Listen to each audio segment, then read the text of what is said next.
Elo a jazero dôvery. Bol krásny slnečný deň a malý Elo sa so svojou kamarátkou Luizou hrali v jeho detskej izbe.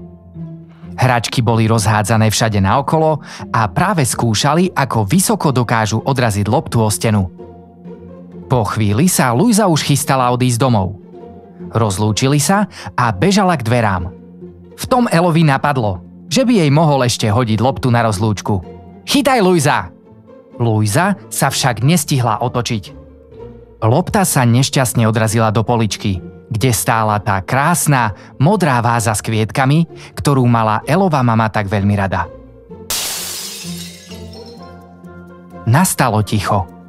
Váza ležala na dláške, rozbitá na 1000 kúskov. Ach jaj! Zhýkla Luiza a už ju nebolo. Elo zostal sám.